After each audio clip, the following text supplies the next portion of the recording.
Good morning from Istanbul. It's just after dawn at Beyazıt Square. And while the city is still waking up, we are getting an early start on the ultimate one-day historic route. Today, we are skipping the rush tour buses and doing Sultanahmet ride. From quiet morning squares and centuries-old artifacts at the Archaeological Museum to the depths of the Basilica Cistern. Packed with tips from a local and my absolute favorite walking plan. This is your definitive one-day guide to the historic heart of the city. Stick around, let's explore.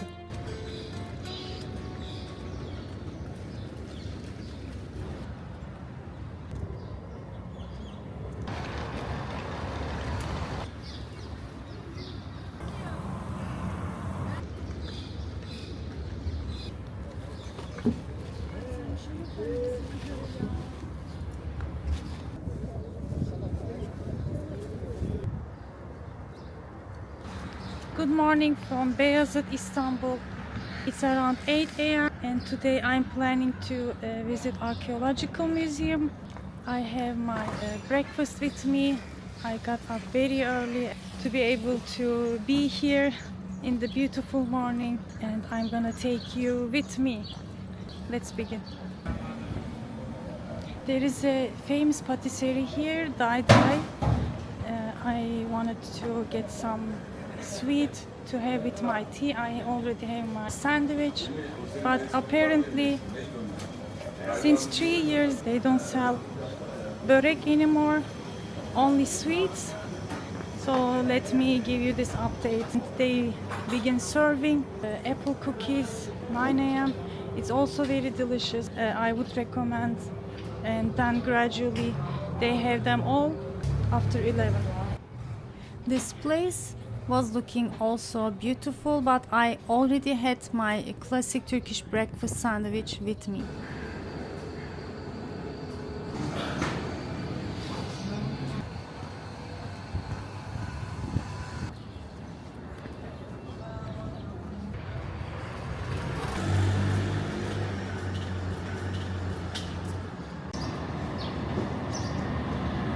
Lovely way to feed the stray cats and dogs on the street. And there is a modern version too.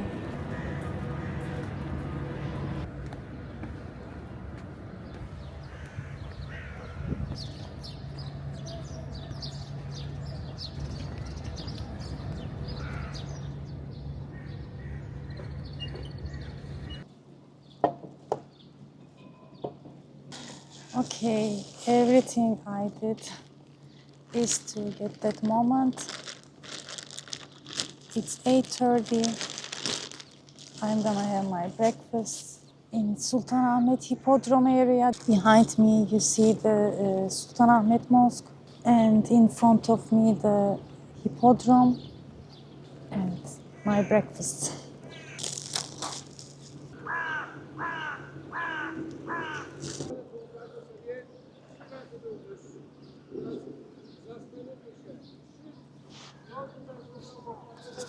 People begin to come. It's a popular time, June in Istanbul, so there are lots of tourists visiting and they come early too.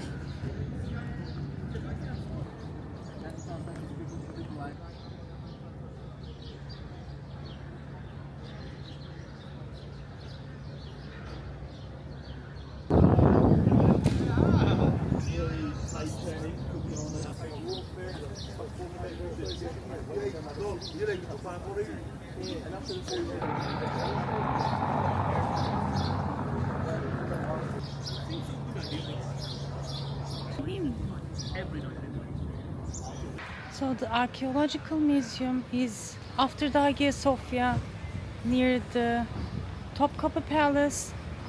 Behind me is the Hagia Sophia Mosque. It's under construction again. They say for a long time it's gonna be.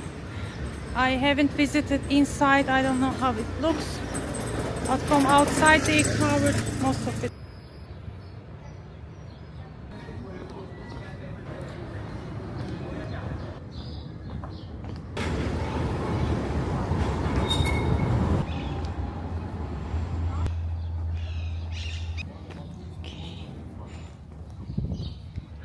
Finally, I'm here. It's been a long time since I study cultural heritage and tourism.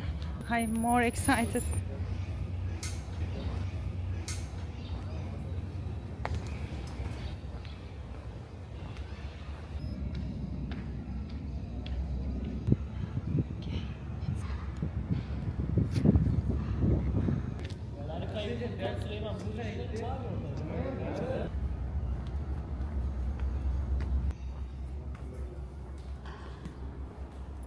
The Istanbul Archaeological Museum is honestly one of the city's best kept secrets compared to the massive crowds at the Blue Mosque.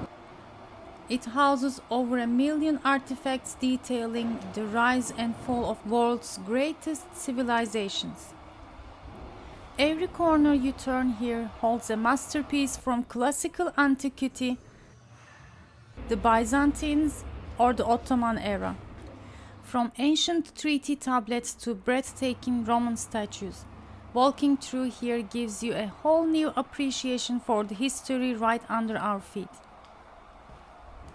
It's an absolute must visit if you want to understand the true layers of Istanbul, especially the famous Alexander sarcophagus. The high relief carving on it are so intricate they look like they are frozen in motion.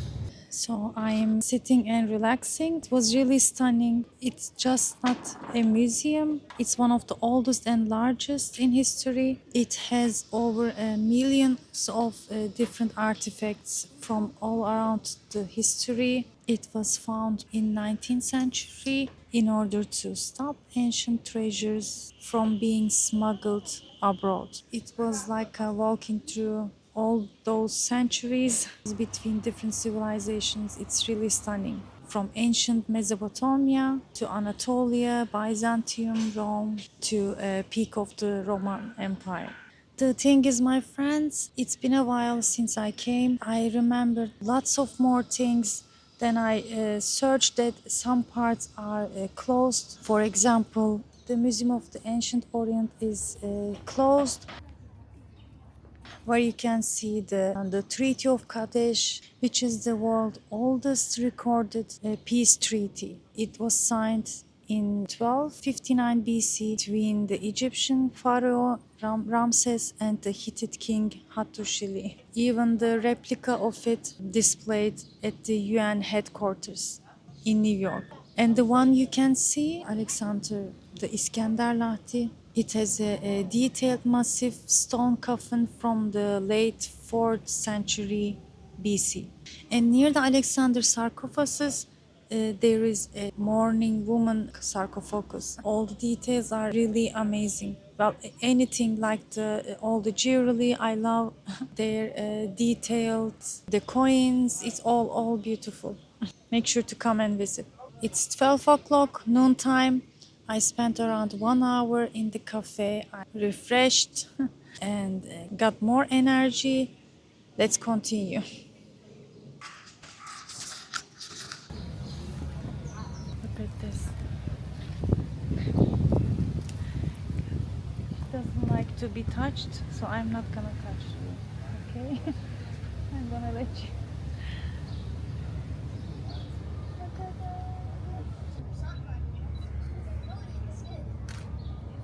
Aphrodite.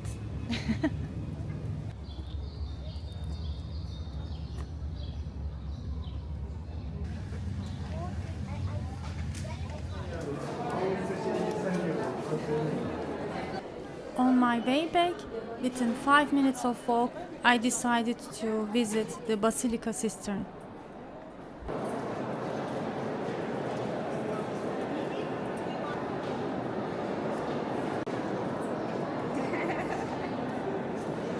It's a little bit crowded because it became free to Turkish citizens, so there are lots of visitors right now. But it's still beautiful. It's like 28, 30 degrees outside, and it's so cool right now here. The cistern, built in the 6th century by Emperor Justinian. This massive underground reservoir held enough water to supply the Byzantine palaces. While walking along the wooden boardwalks, there is one mystery everyone comes to see at the very back. The two upside-down and sideways Medusa heads acting as column bases. Historians still debate exactly why they were placed this way. Most likely they say just to fit the height of the columns, or perhaps to ward off evil spirits.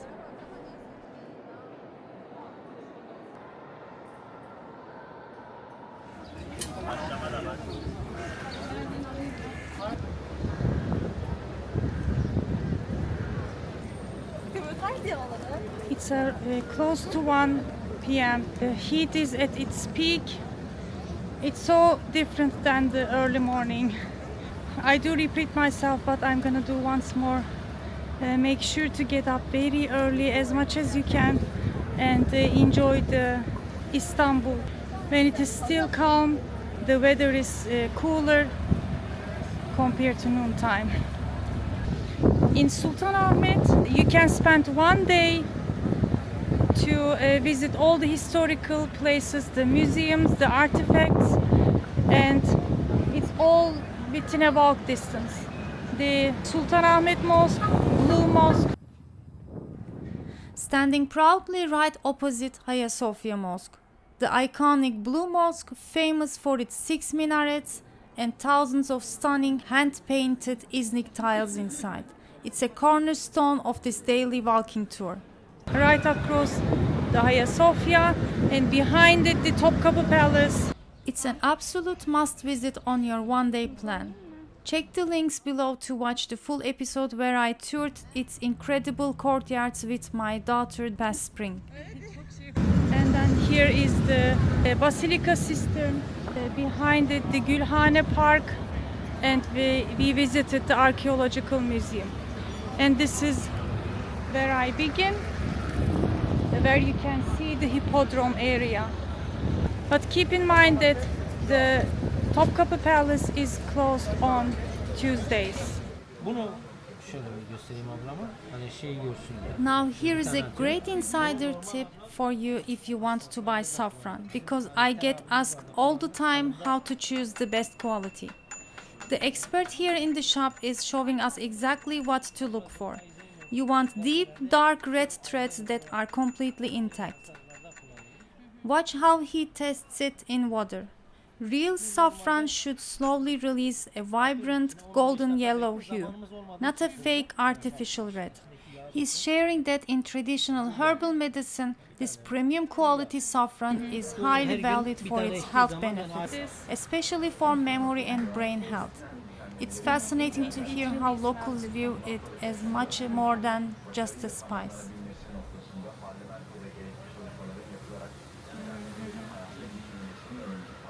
Bir de renginden abla. Mesela su aynı bir yaptık ya.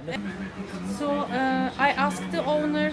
He showed me the real quality one. This is the one you can get for 1,000 lira for 1 gram, and this one is for 1 gram is 350 lira. The color can change. It is kind of a more reddish rather than yellow. And this is a lot too actually for 1 gram. Lots of threads you can get. This is 350, and the other one is the Turkish one. It's more for the dishes you can add a lot, and it's much more cheaper. Turkish saffron.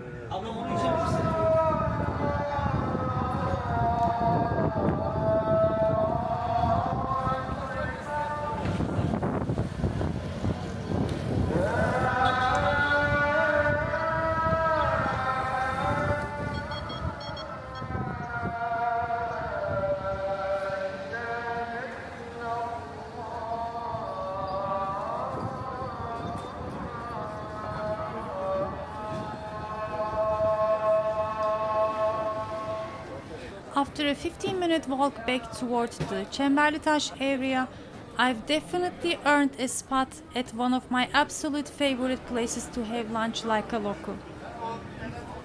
Tucked away near the Mahmutpaşa Mosque, this Dürüm kebab shop is a legendary lunch spot for the neighborhood traders and shopkeepers. Because it caters to the people who work here every day, the quality is incredible and the prices are a fraction of what you would pay in the main tourist squares. This is the real taste of the city.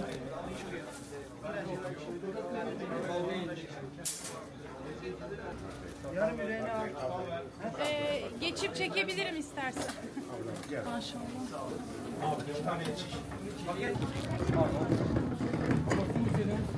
I decided to go classic with a spicy Adana kebab. They wrap the juicy, perfectly spiced meat into a beautiful, soft flatbread alongside smoky grilled red peppers, and serve it with cold, fermented ayran on the side. Taking a bite of this is like taking a quick culinary trip to southeastern Anatolia. A massive burst of traditional flavor right in the middle of our city road. The ayran they serve here is also on a complete different level because it's made with live cultured yogurt bacteria. It gives it a distinctly sour, refreshing tang that is much more traditional and healthier than standard store-bought versions. It is the absolute perfect pairing to cut through the richness of that spicy Adana.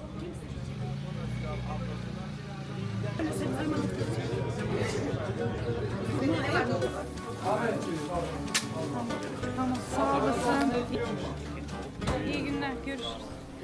It would have been nice to finish the day at another one of my favorite dessert spots. But since we started so early, it's time to head back home before the city's rush hour peaks. I truly hope you enjoyed exploring this historic route with me today. I would love to hear your thoughts in the comments below. Tell me where else you would like me to take you next to visit, to eat, and of course to cook for you. Thank you for watching, and I'll see you next time.